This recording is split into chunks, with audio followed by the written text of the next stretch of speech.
لمس جنونیت by Alisha Khan, episode number 32۔ وہ لوگ شوٹ پر پہنچ چکے تھے، ہر ایک کی نظر آتش پر تھی، مگر ان میں جو وجود سب سے زیادہ شاکڈ ہوا تھا وہ تھا حاشر خانزادہ، کیونکہ وہ تعبیر کو اچانک سے، وہ بھی آتش جنانی کے ساتھ دیکھ کر انتہا کا حیران ہوا تھا۔ سر، ابھی پروڈیوسر میک اپ آرٹسٹ کو لے کر آ ہی رہا تھا جب آتش نے اسے ہاتھ کے اشارے سے وہی روکا۔ پہلے میں چینج کرنا چاہتا ہوں، وہ سنجیدگی سے کہنے لگا، جس پر پروڈیوسر نے ایک لڑکے کو کہہ کر آتش جنانی کے روم میں ڈریس بھجوا دیا، جبکہ تعبیر وہیں ان انجانوں کی طرح کھڑی سامنے لگے سیٹ اپ کو دیکھ رہی تھی۔ وہ بہت خوبصورت جگہ تھی، اس لیے بھی کیونکہ سیٹ اپ سمندر کے بالکل پاس لگایا گیا تھا۔ تعبیر کی نظر دوڑتے ہوئے سمندر پر گئی، جس کے لہریں شور مچاتے ہوئے اسے بہت اچھی لگ رہی تھی۔ اسے شروع سے ہی سمندر پسند تھا، لیکن وہ اکثر کم ہی جایا کرتی تھی، سالوں میں کبھی ایک بار، کیونکہ سمندر کی لہروں کی ٹھنڈی ہوائیں جب اس کے وجود سے ٹکراتی تھی، جہاں اس کے بے انتہا سکون سا ملتا تھا، وہیں اس کے اندر کا انسان پھٹ پڑنے لگتا تھا۔ اس سے اپنے آنسو ضبط نہیں کیے جاتے تھے۔ تم بھی چلو میرے ساتھ، وہ جو سمندر کو گہری نگاہوں سے مسلسل دیکھے جا رہی تھی۔ آتش کی آواز پر اس کی جانب متوجہ ہوئے۔ آتش تعبیر پر حاشر کی نظر محسوس کر چکا تھا، حاشر اسے پہچان چکا تھا، مگر تعبیر نے اب تک اسے دیکھا بھی نہ تھا، کیونکہ وہ جہاں میک اپ کروا رہا تھا وہ اس سے کافی دور تھی۔ جی سر، آتش مضبوط قدموں سے چلتا ہوا اسے بڑے سے بنگلے کے اندر لے گیا، جبکہ تعبیر بھی اسی کے پیچھے پیچھے تھی۔ آتش اس لڑکے کے بتائے گئے روم کے اندر جانے لگا، جبکہ تعبیر وہی باہر کھڑی ہو گئی۔ تم میری اجازت کے بنا کہیں نہیں جاؤ گی، جب تک میں واپس نہیں آ جاتا تم یہیں رہو گی، آتش نے تعبیر کو سنجیدگی سے کہا، جس پر وہ اس بات میں سر ہلانے لگی۔ ایک نظر تعبیر کے پینڈنٹ پر ڈال کر وہ روم کے اندر چینج کرنے کی غرض سے چلا گیا۔ تعبیر وہیں کھڑی ادھر ادھر ٹہلنے لگی، جب اس کی نظر سامنے بڑی سی گیلری پر گئی، جہاں سے باہر کا خوبصورت منظر صاف ظاہر دکھائی دے رہا تھا۔ تعبیر دھیمے قدموں سے چلتی ہوئی اس بالکونی کی جانب آئی۔ اب اس کا سارا دھیان سمندر کی لہروں پر تھا۔ تیز ہوائیں اس کے بالوں کو بکھرا چکی تھیں، کافی دیر سے وہ یہاں آنکھیں بند کی کھڑی تھی۔ یہ ٹھنڈی ہوائیں اس کے جسم سے اتر کر اس کی روح تک کو سکون بخش رہی تھیں۔ اسے پتہ ہی نہیں چلا کہ یہاں کھڑے ہوئے اسے کتنا وقت ہو چکا تھا۔ آتش جب کینچیئر کے باہر آیا تو وہ وہاں نہیں تھی۔ نہ جانے آتش کو اس کا یوں حکم نہ ماننا بہت برا لگتا تھا۔ وہ غصے سے ادھر ادھر دیکھنے لگا، جب اس کی نظر سامنے بالکونی پر گئی۔ وہ تیز قدموں سے چلتا ہوا اس کی جانب گیا، ابھی وہ اس سے تلخ کلامی کا مظاہرہ کرتا، جب اس کی نظر تعبیر کے صاف شفاف چہرے پر، گناہوں سے پاک چہرے پر گئی۔ اس کا غصہ ایک دم تھم سا گیا۔ وہ آنکھیں بند کیے چہرے کو پرسکون بھری مسکراہٹ لیے کھڑی تھی، اب تک اس دنیا میں مگن تھی، جبکہ وہ اس کے بالکل قریب کھڑا اس کے چہرے کے نقوش کو دیکھ رہا تھا۔ اس کی بند آنکھیں، اس کے گلابی ہونٹ، اور پھر اس کے اڑتے ہوئے اسکارف میں سے اس کی وہ نازک سی گردن جو کبھی شراب کے نشے میں بھی اتنا نہیں بہکتا تھا۔ وہ شخص یہاں آ کر بہک سا جاتا تھا۔ وہ اپنی دنیا میں اتنی زیادہ مگن تھی کہ پاس کھڑے آتش کی موجودگی محسوس نہ کر سکی، جبکہ وہ اس کی قربت سے مزید بہکتا ہوا اس کے قریب آنے لگا۔ تعبیر کے اڑتے ہوئے بال وہاں آتش کے چہرے کو چھونے لگے۔ آتش نے اس کے بکھرے ہوئے بالوں کو اپنی شہادت کی انگلی سے اس کے چہرے سے ہٹانا چاہا، جس پر وہ اچانک چونک کر 2 قدم دور ہوئے تو آتش بھی تھوڑا سا چونکا، شاید اس کی توجہ کا مرکز ٹوٹا تھا۔ وہ جلدی سے اپنا اسکارف ٹھیک کرنے لگے، بالوں کو کان کے پیچھے کرتے ہوئے گڑبڑائی۔ میں نے تم سے کہا تھا نا وہاں سے مت جانا، اور تم بنا بتائے یہاں پر کھڑی ہو۔ آتش نے اپنا برہم رکھنے کے لیے اسے بلیم کیا، جس پر وہ اسے دیکھنے لگی۔ سوری سر، میں نے آپ کا کافی ویٹ کیا، مگر آپ کو مزید اس کی نظروں کی تپش برداشت نہ کر پائی اور نظریں جھکا گئی، جس وجہ سے اس کے آدھے الفاظ منہ میں ہی رہ گئے۔ خیر چلو میرے ساتھ، وہ اسے حکم دیتا ہوا ایک نظر اس کے ٹھیک ہوئے اسکارف پر ڈال کر آگے چل پڑا، جبکہ وہ بھی اس کے پیچھے چل دی۔ آتش کو اس کا یوں اپنے پیچھے آنا تھوڑا اچھا سا لگ رہا تھا، یا شاید یہ سب حاشر خانزادوں کو دکھانے کے لیے ایسا کر رہا تھا۔ جیسے ہی وہ لوگ باہر آئے، ایک خوبصورت سی لڑکی آتش کی جانب بڑی اور بڑی بے باکی سے اس کے گلے لگ گئی، جس پر تعبیر چٹپٹاتے انداز میں اسے دیکھنے لگی، جبکہ آتش کو خود بھی کرن جاوید کا یہ انداز بالکل پسند نہ آیا۔ کیسے ہو آتش، اور اس دن تمہارا موڈ اتنا خراب کیوں تھا؟ تم پوری شوٹنگ میں ڈائلاگ کے علاوہ مزید کچھ نہ بولے، بلکہ خاموش رہے تھے۔ کرن نے اس کے بالکل قریب آ کر یہ الفاظ ادا کیے تھے، تم جانتی ہوں میں ایسا ہی ہوں. خیر تمہیں چلنا چاہیے, چلنا نہیں ہے. اس نے سنجیدگی سے کہا. اوف اللہ, میں یہاں آئی تھی, ڈریس ٹینشن ہے, تمہیں دیکھ کر وہ بھی بھول گئی. تم جاؤ, میں بس یوں گئی اور یوں آئی, وہ عجلت میں کہتی ہوئی اندر کو بھاگی. جبکہ آتش نے ایک نظر تعبیر کو دیکھا جو اسے ہی دیکھ رہی تھی. اب نظریں جھکا گئی. سب ریڈی ہے؟ Okay, light camera action. کچھ ہی دیر میں ان کی شوٹنگ اسٹارٹ ہو چکی تھی. سمندر پر خوبصورت پھولوں سے سجے لمبے سے پل پر وہ دونوں کھڑے ایکٹنگ کر رہے تھے. آتش دونوں ہاتھوں کو پینٹ کی جیب میں کیے پل کے کنارے کھڑا سمندر کو دیکھ رہا تھا, جبکہ نجابی اس کی پشت پر جا لگی. سالار, مجھے پتا تھا تم ضرور آؤ گے, میں جانتی تھی جتنی محبت مجھے تم سے ہے اتنی ہی تمہیں بھی مجھ سے ہے. کرن نے اپنا ڈائلاگ کہا اور اپنے آنسوؤں کو صاف کرنے لگی جب آتش نے اسے خود سے دور کیا. ہے نہیں تھی, اب میں صرف اور صرف اپنی میرب کا ہوں. بتاؤ کیوں بلایا مجھے؟ وہ سخت لہجے میں کہتا ہوا اپنے الفاظوں سے اسے دکھ پہنچا گیا تھا, جس پر وہ طنزیہ انداز میں مسکرائی. اچھا, چند دن کے رشتے کے لیے تم سالوں کی محبت چھوڑ کر جا رہے ہو, تو پھر میری ایک بات کان کھول کر سن لو. تم کبھی اس کے ساتھ خوش نہیں رہ پاؤ گے. تم واپس میرے پاس آؤ گے مگر تب بہت دیر ہو چکی ہوگی. کرن نے ایک انداز سے اپنے ڈائلاگس کہے تھے. ان کی شوٹنگ یوں ہی جاری تھی, جبکہ تعبیر پوری دلچسپی سے ان کی شوٹنگ دیکھ رہی تھی. سین چینج. تو غور سے کائزل, 1 گھنٹہ ہو چکا ہے تمہیں یہاں بیٹھے بیٹھے. آخر اس قدر بھیانک خاموشی کا میں کیا مطلب سمجھوں؟ تم مجھے مزید تجسس میں مبتلا کر رہی ہو. وہ جو کب سے اس کے سامنے خاموش بیٹھی زمین کو گولی جا رہی تھی, اب اس کی جانب سنجیدگی سے دیکھنے لگی. زریز اس کی خاموشی پر بے انتہا کا حیران تھا. آخر وہ تھی جو اگر کسی میت میں بھی چلے جائے تو وہ وہاں شور مچ جائے, پھر وہ آج کیسے خاموش تھی؟ زریز, تمہیں میری قسم کھانی ہوگی کہ یہ بات سننے کے بعد تم مجھے قصوروار ہرگز نہیں سمجھو گے, وہ اسے سنجیدگی سے کہتی ہوئی مزید تجسس میں ڈال گئی. زریز نے اپنے لمبے بالوں کو جو اس وقت کھلے تھے واپس سیٹ کر کے باندھا اور اس کے سامنے اس کا ہاتھ تھامتے ہوئے بول بیٹا. آئے دیکھو, جو بھی بات ہے مجھے بتاؤ. تم جانتی ہو میں تم پر غصہ نہیں کروں گا, پھر چاہے اس کے لیے مجھے خود کو آج پوری ذات نشے میں ہی کیوں نہ رکھنا پڑے. زریز نے گمبھیر لہجے میں کہا. آئزل نے ایک نظر اسے پھر اس کے ہاتھ میں اپنے ہاتھ کو دیکھا. اس کی آنکھ سے ایک آنسو چھلک کر چہرے پر آ ٹھہرا. زریز کا دل دھڑکا تھا. زریز, وہ کچھ بتانے لگی لیکن رکی. آئزل کے منہ سے ارتضا کا نام سن کر اس سخت آسودگیوں سے دیکھنے لگا, مگر پھر نظریں جھکا گیا جیسے مزید سننا چاہ رہا ہوں. زریز, میں اس کے نکاح میں ہوں. وہ جو اپنا غصہ ضبط کیے بیٹھا تھا, آئزل کے منہ سے ایسے الفاظ سن کر وہ بے یقینی سے اسے دیکھنے لگا. وہ جھٹکے سے کھڑا ہوا, ساتھ ہی آئزل بھی کھڑی ہوئی. اسے جس بات کا ڈر تھا شاید وہی ہونے والا تھا. تمہیں واسطہ ہے یہ مت کہنا کہ تم نے مجھے دھوکہ دیا ہے, کہہ دو یہ جھوٹ ہے, وہ گمبھیر لہجے میں کہنے لگا, جبکہ آئزل کے آنسو ٹپ ٹپ بہہ رہے تھے. زریز, میں نے کچھ بھی جان بوجھ کر نہیں کیا. یہ سب کب ہوا مجھے یہ بھی نہیں پتا. میں اس وقت بہت چھوٹی تھی. اور پھر مجھے ساری کہانی بتانے لگی. وہ کھڑا ساکت سا سر جھکائے اس کی باتیں سن رہا تھا. اس کے چہرے کا رنگ پھیکا پڑ چکا تھا. وہ پہلے تو ایسا نہ تھا جیسا آج وہ لگ رہا تھا. زریز, تم میری مدد کرو گے نا؟ تم مجھ سے دور تو نہیں جاؤ گے نا؟ زریز, میں تمہارے بنا نہیں رہ سکتی, وہ التجائی نظروں سے دیکھتے ہوئے کہنے لگی, جبکہ وہ خالی نظروں سے اسے دیکھ رہا تھا جیسے اس کے اندر بہت کچھ ٹوٹ گیا ہو. زریز, میں جانتی ہوں یہ سب بہت برا ہوا ہے, لیکن ہم مل کر سب کچھ ٹھیک کر دیں گے. بہت جلد سب پہلے جیسا ہو جائے گا اور ہم پھر سے ایک ہو جائیں گے. آئزل نے اسے یقین دلاتے ہوئے کہا, جس پر وہ پہلے تو اسے دیکھنے لگا, پھر اس کا ہاتھ پکڑ کر گھسیٹتا ہوا اپنے گھر سے باہر لایا. زریز, چھوڑو مجھے, یہ کیا کر رہے ہو تم؟ آئزل کی مزاحمت پر وہ اس کی گرفت ڈیگی پڑی. زریز نے اس کا ہاتھ جھٹکا دروازہ بند کرنے لگا جب وہ اس کے قریب آئی. زریز, پلیز ایسا نہ کرو, میں کہہ رہی ہوں نا ہم مل کر سب کچھ ٹھیک کر لیں گے. اس نے اپنے بہتے آنسوؤں کی پرواہ کیے بنا اسے روکنا چاہا, جس پر وہ اسے دیکھنے لگا. مجھے اکیلے رہنا ہے, زریز نے مختصر سا کہا اور پھر سے دروازہ بند کرنے لگا, مگر وہ دروازے کے بیچ آ رکی. زریز, تم مجھے تکلیف دے رہے ہو. آئزل نے سرخ آنکھیں لیے تڑپ کر کہا. آئزل, میں نہیں چاہتا اس وقت میں تمہارے ساتھ غلط طریقے سے پیش آؤں.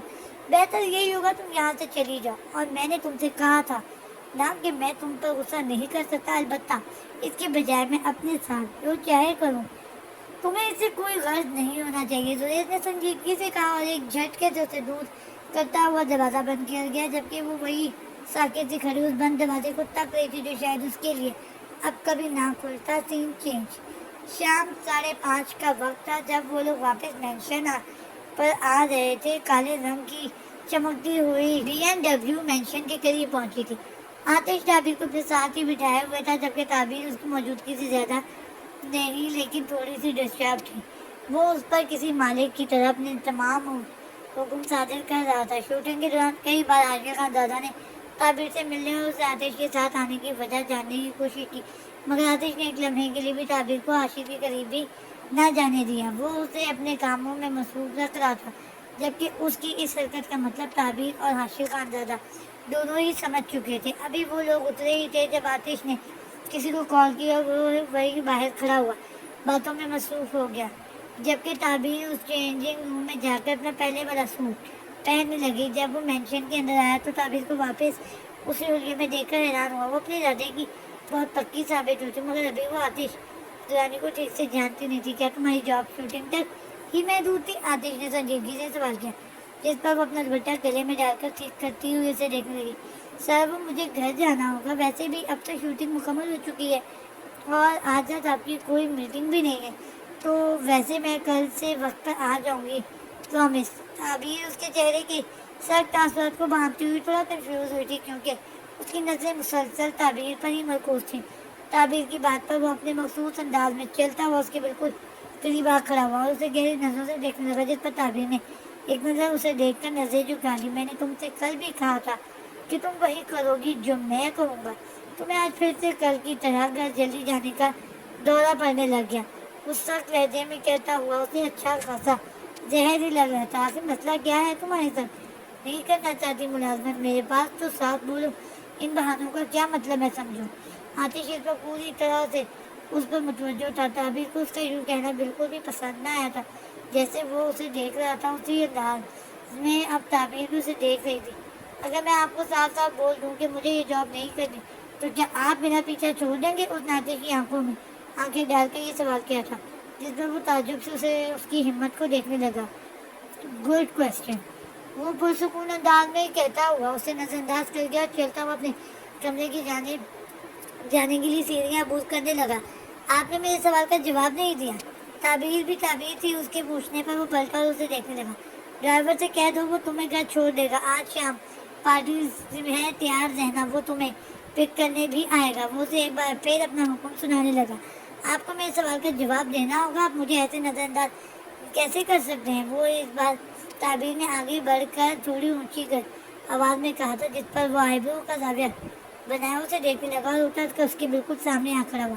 میں تمہیں چاہ کر بھی نظر انداز نہیں کر سکتا تعبیر، اور رہی بات سوال کے جواب کی تو وہ جواب تمہیں آج شام پارٹی ختم ہوتے ہی مل جائے گا۔ وہ سرگوشی نما انداز میں کہتا ہوا اس کی آنکھوں میں جھانکنے لگا، جبکہ لہجہ تھوڑا سخت تھا، جس پر تعبیر ٹک ٹکی باندھے اس کی نیلی آنکھوں میں دیکھنے لگی۔ ڈریس ایسا پہننا جو تم پر سوٹ کرے، آتش نے سنجیدگی سے کہا، جبکہ وہ اب تک اسے ہی دیکھے جا رہی تھی۔ وہ پلٹا اور اوپر کی جانب چلا گیا، مگر کمرے کا دروازہ کھولتے وقت دل کی ہاتھوں مجبور ہو کر ایک نظر اسے نہ دیکھنا بھولا۔ مجھے کالا رنگ پسند ہے، وہ خمار بھرے لہجے میں کہتا ہوا اپنے مخصوص یک طرفہ مسکراہٹ لیے کمرے میں چلا گیا تھا، مگر جاتے جاتے اپنی پرکشش نیلی آنکھوں سے بہت کچھ جتا کر گیا تھا۔ وہ اس کی معنی صدی کا مفہوم سمجھنے کی کوشش میں تھی۔ سین چینج، رات کا وقت تھا، وہ اپنے ویران کمرے میں بیٹھا سگریٹ کی کش لگانے میں مصروف تھا، جبکہ آنکھیں سرخ ہونے کے ساتھ ہی اشکوں سے لبریز تھیں۔ دل میں صرف ایک شخص کی جدائی کا غم تھا، وہ تڑپ رہا تھا، وہ چاہ رہا تھا کہ وہ ابھی اسی وقت تمام سے فاصلے مٹا کر اس کے پاس چلا جائے، مگر وہ مجبور تھا، وہ چاہ کر بھی اس کے قریب نہیں جا سکتا تھا۔ آئی سویئر، اگر تم مجھ سے دور ہو گئی تو میں پاگل ہو جاؤں گا۔ ریز کی آنکھوں کے گھیر اب بھی اس کا چہرہ گردش کر رہا تھا، چہرے پر عجیب اداسی چھائی ہوئی تھی۔ بس بہت ہوا، مزید اور انتظار نہیں۔ وہ لب بھینچتے ہوئے سگریٹ کو ہتھیلی پر رگڑ کر پھینک چکا تھا۔ کچھ سوچتے ہوئے اس نے کسی کو کال ملائی تھی، دوسری طرف سے کوئی جواب نہ پا کر ایک جھٹکے سے موبائل دیوار پر دے مارا تھا۔ بس بہت ہوا، اب اور نہیں سہ سکتا میں یہ سب۔ سامنے رکھی بیئر کی بوتل کو منہ میں الٹتے ہوئے اس کی گہری کالی آنکھوں میں ایک چمک آئی تھی، شاید اس کی بے چینی کا کوئی حل اسے مل چکا تھا۔ سین چینج، جب وہ مینشن کی دوسری جانب بنے بہت بڑے سے گارڈن کے اندر داخل ہوئی تو وہاں تیز میوزک کا شو تھا. ہر طرف نئے چہرے تھے جن میں سے کچھ پروڈیوسر، ڈائریکٹرز، سیلیبریٹیز اور باقی آتش رانی کے کچھ دوست موجود تھے. تعبیر ہچکچاہٹ کا شکار تھی. اسے اتنے سارے لوگوں میں آتش کہیں بھی نظر نہیں آ رہا تھا، مگر آتش کو وہ دور سے ہی آتی دکھائی دے چکی تھی. وہ گیسٹ کو ایکسکیوز کرتا ہوا اس کی جانب بڑھا، مگر وہ اب تک ادھر ادھر نظر دوڑائے دھیمے قدموں سے اندر کی جانب بڑھ رہی تھی. ویلکم، تمہارا ہی ویٹ تھا. وہ اچانک رکی جب آتش بالکل سامنے آ کھڑا ہوا. آتش نے نظر بھر کر اسے چلتا پیر دیکھا. وہ بلیک کلر کی خوبصورت سی پہنوں سے تھوڑی اونچی فراک زیب کیے ہوئے تھی، جبکہ کھلے بالوں پر آج بھی دوپٹہ تھا. آتش کچھ پل کے لیے تو اسے دیکھتا ہی چلا گیا. البتہ اس نے میک اپ کے نام پر تھوڑا سا آئی شیڈ لائنر اور ہونٹوں پر ہلکی سی سرخ رنگ کی لپسٹک لگائی ہوئی تھی. وہ اس پارٹی میں موجود تمام حسیناؤں سے بھی کئی زیادہ خوبصورت لگ رہی تھی. آتش کو واقعی وہ ضرورت سے زیادہ پیاری لگ رہی تھی. کافی زیادہ خوبصورت لگ رہی ہو تم، آتش نے سرگوشی نما انداز میں کہا، جبکہ تعبیر کی نظر آتش کے آؤٹ فٹس پر گئی جو ڈارک بلو تھری پیس میں ملبوس تھا. خیر اسے بھی وہ برا نہ لگا تھا. آس پاس کے سبھی لوگ ان دونوں کی جانب متوجہ تھے. تعبیر سب کی نظریں خود پر مرکوز کی کر کے آتش سے تھوڑی دور ہوئی اور اپنا دوپٹہ ٹھیک کرنے لگی. Hi Aatish, who is she? Oh my God, she is looking so pretty girl. ان میں سے ایک لڑکی جو شاید انہی میں سے ایک چھوٹی موٹی اسٹار تھی آگے بڑھ کر آتش نے تعبیر کے بارے میں پوچھنے لگی، جس پر تعبیر نے آتش کو دیکھا جو پہلے سے ہی گدر کی لائن جو پہلے سے ہی اس کی جانب متوجہ تھا. بیٹ ہے، شی از تعبیر علی، ایک بہت اچھی بیوٹیشین کے ساتھ ساتھ میری سیکریٹری بھی ہے. And after all she is my fiance. I think یہ ٹائپنگ مسٹیک ہے، تو شاید یہاں پہ فیونسی کہنا چاہے یا ایسا کوئی ورڈ ہے. آتش نے تعبیر کو دیکھتے ہوئے آخری کے الفاظوں پر زور دیتے ہوئے کہا، جس پر کافی لوگ ان کی جانب دیکھ کر مسکرائے تو اس لڑکی نے خود بڑھ کر ہاتھ بڑھایا، جس پر تعبیر نے ہینڈ شیک کیا. اسی دوران کافی پروڈیوسرز نے آتش کے سامنے تعبیر کو انڈسٹری جوائن کرنے کی آفر دی، جس پر وہ تو خاموش ہو گئے، مگر آتش نے انہیں صاف منع کر دیا تھا کہ اسے ان سب میں کوئی خاص انٹرسٹ نہیں تھا، کیونکہ اسے اس طرح کی پارٹیوں کی بالکل بھی عادت نہیں تھی. اس لیے وہ سب سے الگ کے ٹیبل پر جا بیٹھی تھی، کیونکہ کافی پروڈیوسرز اسی کی جانب متوجہ تھے، جو اسے بالکل اچھا نہیں لگا تھا. جبکہ آتش جنانی اپنے برانڈز اور باقی کے لوگوں میں بزی ہو گیا تھا. کچھ ہی دیر میں اس پارٹی کا ماحول ہی بدل گیا تھا. لوگ چلتے پھرتے شراب نوشی کرنے میں مصروف تھے، جبکہ کچھ لوگ تو اپنی جگہ کھڑے ہوئے ہی جھوم رہے تھے. میوزک کا شور، ایسا عجیب ماحول اور پھر لوگوں کی عجیب و غریب نظروں کو خود پر مرکوز کرتے ہوئے وہ بیزار ہوئی تو وہاں سے اٹھ کر مینشن کی جانب چل دی. جب اس کی نظر پورے گارڈن میں گئی تو تعبیر کو کہیں بھی نہ پا کر وہ اسے ہر جگہ ڈھونڈتا ہوا مینشن کی جانب آیا. پہلے اس نے اندر پر ہر طرف دیکھا، مگر پھر اس کا دھیان اس کمرے کی جانب گیا جہاں تعبیر اکثر چینج کرنے وغیرہ جاتی تھی.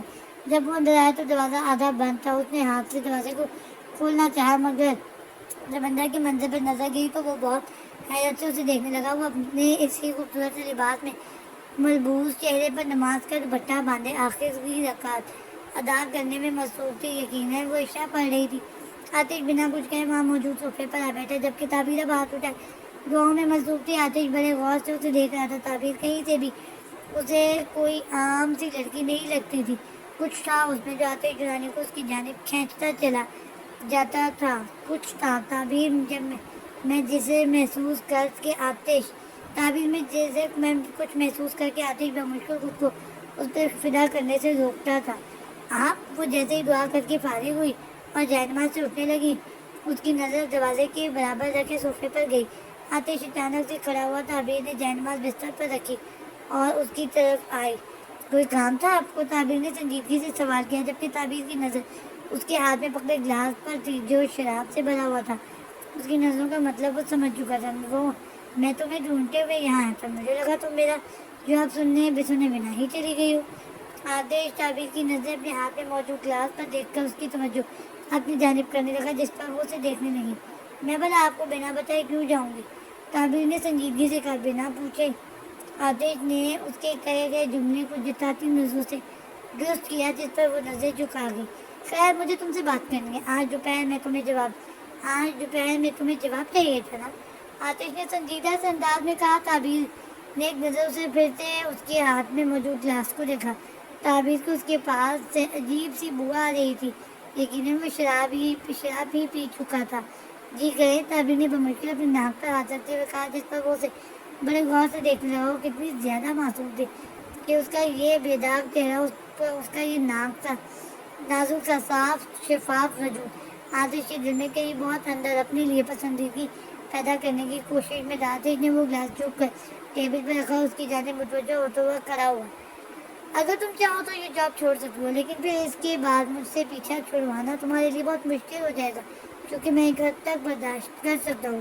وہ گمبھیر لہجے میں کہتا ہوا اسے دھمکی دے رہا تھا۔ وہ اسے غور سے دیکھنے لگی۔ آپ مجھے ڈرا رہے ہیں؟ اس نے سنجیدگی سے سوال کیا۔ نہیں، صرف سچ بتا رہا ہوں، آتش نے مختصراً کہا، جس پر وہ اسے خفگی سے دیکھنے لگی۔ تعبیر ایسا نہیں ہو سکتا کہ ہم ایک ساتھ رہ کر سکون سے کام کریں۔ آتش کی بات پر وہ سوالیہ نظروں سے اسے دیکھنے لگی۔ میرا مطلب ایسا بھی تو ممکن ہے کہ جو ہم وقت ساتھ گزار رہے ہیں اس وقت میں ایک دوسرے سے اپنا رویہ درست رکھیں۔ دیکھو اب تمہیں جاب کی ضرورت ہے اور مجھے تم۔ وہ اچانک سے چپ ہوا۔ وہ باقاعدہ اسے گھورنے لگی تھی، جس پر اس کے آدھے الفاظ منہ میں ہی رہ گئے تھے۔ وہ ہلکا سا مسکرایا۔ آئی مین سیکرٹری کی تو پھر ہم ساتھ مل کر کام کیوں نہیں کر سکتے؟ دیکھو اسے تم میرے غضب سے بھی محفوظ رہو گی اور تمہارے گھر کے حالات بھی ٹھیک رہیں گے۔ اس نے سنجیدگی سے کہا، دیکھو میں تمہیں فورس نہیں کر رہا اور نہ ہی دھمکا رہا ہوں، مگر صاف بتا رہا ہوں، اگر تم یہ جاب چھوڑنا چاہتی ہو تو مجبوراً مجھے تمہاری لائف مشکل بنانی پڑے گی۔ لیکن اگر تم چپ چاپ خاموشی سے یہی جان کر یہاں پہ کرتی رہی تو آئی سویر میں تمہیں زیادہ تنگ نہیں کروں گا۔ وہ معنی خیزی سے اسے دیکھنے لگا۔ آئی ہوپ تم سمجھ گئی ہوگی۔ تعبیر نے اپنا نماز کا دوپٹہ کھولتے ہوئے الگ طرح سے سر پر اڑا، جس پر وہ اسے دیکھنے لگا۔ تو کیا میں اب گھر جا سکتی ہوں؟ تعبیر نے اسے اپنی طرف متوجہ پا کر سوال کیا۔ تبھی آتش کا موبائل رنگ ہوا۔ اسے ہاتھ کے اشارے سے انتظار کا کہہ کر کمرے سے باہر گیا۔ ابھی وہ واپس ہی آیا تھا جب تعبیر کا موبائل بجنے لگا۔ تعبیر ڈریسنگ پر رکھے اپنے ہینڈ بیگ میں سے موبائل نکالنے لگی، مگر جب اسکرین پر نظر گئی تو وہ آتش کو دیکھنے لگی۔ شاید اسے ڈر تھا کہ آتش کو پتہ لگا تو وہ پھر سے بے وجہ غصہ کرے گا۔ تعبیر نے کال ڈسکنیکٹ کر کے موبائل بیگ میں رکھا، جبکہ آتش اس کے انداز کو غور کر رہا تھا۔ ہاں تو کیا کہہ رہی تھی تم؟ آتش نے سنجیدگی سے سوال کیا، جس پر تعبیر کچھ کہنے لگی، مگر تبھی دوبارہ سے اس کا موبائل رنگ ہوا۔ اسے لگا شاید اس بار گھر سے کال آئی ہوگی۔ اس نے پھر سے بیگ میں سے موبائل نکالا، مگر پھر سے اسکرین پر حاشر کا نام چمک رہا تھا۔ ابھی وہ اسکرین ہی دیکھ رہی تھی جب آتش نے ایک جھٹکے سے اس کے ہاتھ سے موبائل لیا اور اسکرین پر دیکھا، مگر جب دیکھا تو دیکھتے ہی دیکھتے اس کی نیلی آنکھوں میں خون اتر آیا۔ کچھ دیر پہلے کی بنسبت اس کے تاثرات الگ ہی تھے۔ کیا یہ تمہیں اسی طرح کالز کرتا ہے؟ آتش نے سخت لہجے سے پوچھا، جس پر وہ اسے دیکھنے لگی۔ میں کچھ پوچھ رہا ہوں، تعبیر اونچی آواز میں گویا ہوا، جس پر ایک پل کے لیے وہ چونکی۔ نہیں، انہوں نے اس دن ڈنر انویٹیشن کے بعد دوبارہ کوئی کال نہیں کی، تعبیر نے خوف پر قابو پاتے ہوئے جواب دیا، جس پر آتش نے ایک نظر دوبارہ اس کی کال پر ڈال کر کال پک کی۔ تعبیر کیسی ہو تم؟ اس دن کے لیے سو سوری یار، میں مصروف تھا، کیا ہم مل سکتے ہیں؟ عاشر اپنی بات مکمل کر کے تعبیر کا جواب کا منتظر تھا، مگر دوسری جانب چاہتی روب دار مردانہ آواز پر وہ چونک اٹھا۔ کیوں ملنا ہے تعبیر سے؟ اس نے گھبراتے ہوئے سوال کیا، جبکہ عاشر کو سانپ سوکھ گیا ہو، جیسے تعبیر مسلسل آتش کو دیکھے جا رہی تھی۔ اسے سمجھ نہیں آ رہا تھا آخر وہ کیوں عاشر سے اتنا چڑھتا تھا کہ تعبیر کو بھی اس سے دور رکھنا چاہتا تھا۔ جواب دو، منہ میں زبان نہیں، وہ دوبارہ دہرایا، مگر اب کی بار کال کٹ ہو چکی تھی۔ وہ موبائل تعبیر کی طرف بڑھاتا ہوا اسے غصے سے دیکھنے لگا۔ تعبیر خاموشی سے موبائل بیگ میں رکھنے لگی۔ آج کے بعد اس کا نمبر میں تمہارے پاس نہ دیکھوں، اس نے تنبیہ کرتے ہوئے کہا۔ لیکن آپ کو اتنا برا کیوں لگ رہا ہے؟ کیا بگاڑا ہے انہوں نے آپ کا جو اس قدر نفرت کرتے ہیں آپ ان سے؟ تعبیر سنجیدگی سے پوچھنے لگی، جس پر وہ تنزیہ مسکرایا۔ نفرت؟ وہ بیکار شخص میری نفرت کے بھی لائق نہیں ہے، لیکن میں جو تم سے کہہ رہا ہوں تم اس بات پر غور کرو، ورنہ مجھے اپنے طریقے سے سمجھانا پڑے گا۔ آتش نے آخری الفاظ اس کے بے حد قریب آ کر کہے تھے، جس پر وہ اچانک سے دیوار سے لگی تھی۔ اب مجھے چلنا چاہیے، اس کی قربت سے گھبراتے ہوئے وہ نظر جھکائے کہنے لگی۔ اس کی صدا پر وہ یک طرفہ مسکرائے۔ کیوں ڈر لگ رہا ہے مجھ سے؟ ہماری خیریت سے اسے